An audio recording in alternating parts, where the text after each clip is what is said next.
जननी जन्म सौख्यानां वर्धनी कुल संपदां पदवी पूर्व पुण्यानां लिख्यते जन्म पत्रिका गजाननं भूतगणादिसेवितं कपितजम्बो फलसारभक्षितम् उमासुतं शोकविनाशकारणं नमामि विघ्नेश्वर पादपङ्कजम् आदित्याय च सोमाय मंगलाय बुधाय च गुरु शुक्र शनिभ्यश्च राघवे केतवे நமஹ.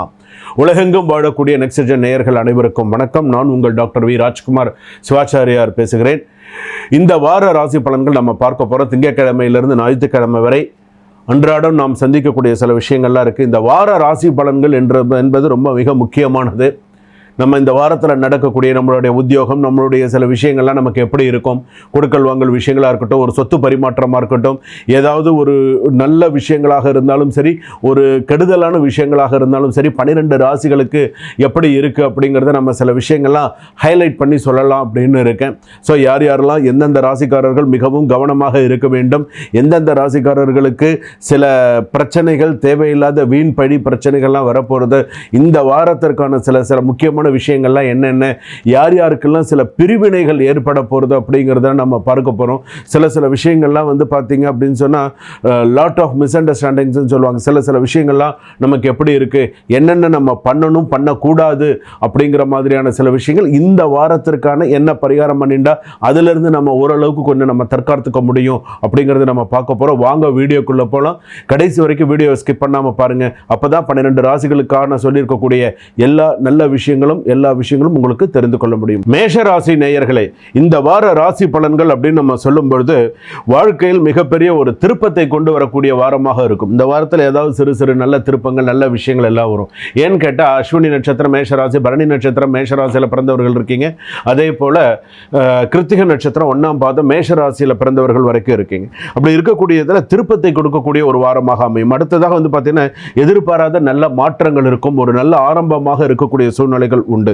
தாமதமான சில வேலைகள் நல்லபடியாக முடியறதுக்கான வாய்ப்புகள் இருக்கு. கோபத்தை கட்டுப்படுத்த வேண்டாம், அவசரம் காட்டக்கூடாது. நல்ல வாய்ப்புகள் வரும், புதிய வரவுகள் இருக்கும். அதே போல உறவுகளில் கூட நல்ல முன்னேற்றங்கள் காணக்கூடிய நேரமாக அமையும். அதே போல சில நெகட்டிவான சில விஷயங்கள் அப்படின்னு எடுத்துக்கும் போது மேஷராசிக்காரர்கள் கோபத்தை கட்டுப்படுத்துங்க. தயவு செய்து நீங்கள் கோபப்பட்டு ஒரு விஷயத்தை சாதிக்க போகிறதில்ல, கோபப்படாதீங்க. சிறிய விஷயங்களில் கூட சில நேரத்தில் தடங்கள் ஏற்பட்டு அது உங்களுக்கு நிறைய ஸ்ட்ரெஸ் பிரச்சனைகளை கொண்டு வரும். சில விஷயத்தில் கவனமாகவே இருங்க. சில பேர் வந்து பார்த்தீங்க அப்படின்னு சொன்னால் பதவி உயர்வை எதிர்பார்த்துருப்பீங்க. சில பேர் வேலை மாறலாமா, சில விஷயங்கள் பண்ணலாமான்றமா எச்சரிக்கையாக இருங்க. இந்த வாரத்தில் சில பேர் வேணும்னு உங்ககிட்ட பிரச்சனைக்கு வருவாங்க, எச்சரிக்கையாக இருங்க. சில பழைய மிஸ் அண்டர்ஸ்டாண்டிங்லாம் கிளியர் ஆகிறதுக்கான வாய்ப்புகள் இருக்குது.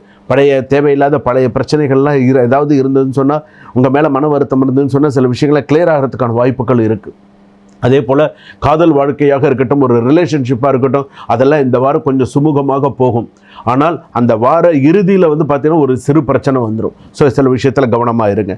அதே போல் நீதிமன்ற விஷயத்துலலாம் வந்து பார்த்திங்கன்னா ஒரு நல்ல முன்னேற்றத்தை தரக்கூடிய வாரமாக இருக்கும். அதே போல் சில நேரத்தில் வந்து பார்த்திங்கன்னா இந்த செவ்வாய்க்கிழமையில், புதன்கிழமையில், வெள்ளிக்கிழமையில் ஃபாஸ்ட் டிரைவிங் அப்படிங்கிறத கொஞ்சம் அவாய்ட் பண்ணிக்கோங்க. நான் முக்கியமாக ஏன் இந்த கிழமையை முன் வச்சு சொல்கிறேன் அப்படின்னு சொன்னால், இதில் ஒரு சில விபத்துக்கள் வரதுக்கான வாய்ப்புகள் இருக்குது. இந்த கிழமையில் நீங்கள் கொஞ்சம் கவனமாக இருங்க. அதே போல் வந்து பார்த்தீங்க அப்படின்னு சொன்னால் செவ்வாய்க்கிழமையில் முருகன் கோவிலுக்கு போனீங்க அப்படின்னு சொன்னால் நெய் தீபம் ஏற்றி முருகப்பெருமான வழிபாடு பண்ணுங்கள். முடிஞ்சால் ஒரு கந்தசஷ்டி ஒன்று படிங்க, இல்லைன்னா போட்டிருக்கிறத காதால் கேட்டால் கூட விசேஷமானது அப்படின்னு சொல்லலாம். முருகப்பெருமானுக்கு நெய் தீபம் ஏற்றுங்க. குறைஞ்சபட்சம் ஒரு 2 நெய் தீபமாவது முருகப்பெருமானுக்கு ஏற்றி வச்சு மனதார வழிபாடு பண்ணுங்கள். அது எந்த மாதிரியான சுவாமியாக இருந்தாலும் சரி, வள்ளி தேவசனா சமேத சுப்பிரமணிய சுவாமியாக இருந்தாலும் சரி, பாலமுருகனாக இருந்தாலும் சரி, எந்த முருகனாக இருந்தாலும் நீங்கள் அந்த மாதிரி வழிபாடு செய்கிறது உங்களுக்கு ரொம்ப சிறப்பை தரக்கூடியதாக இருக்கும். அதிர்ஷ்ட எண்கள் 9. அதிர்ஷ்டமான கிழமை வந்து பார்த்தீங்க அப்படின்னு சொன்னால் திங்கக்கிழமையில் உங்களுக்கு நல்ல அதிர்ஷ்டம் இருக்குது. அதே போல் இந்த வாரத்தில் எடுத்துட்டோம் அப்படின்னு சொன்னால் வியாழக்கிழமையில் ஒரு அதிர்ஷ்டம் இருக்குது. ஸோ இந்த அதிர்ஷ்டத்தை பயன்படுத்திக்கோங்க. முக்கிய முடிவுகள் எடுக்கக்கூடிய வாரமாக அமையும். அதே போல் சில விஷயங்கள் வந்து பார்த்தீங்கன்னா, அதாவது பண பரிமாற்றம் அப்படின்னு சொல்கிறோம்ல, இந்த ஷேர் மார்க்கெட்டில் கொஞ்சம் பார்த்து இன்வெஸ்ட் பண்ணுங்கள்.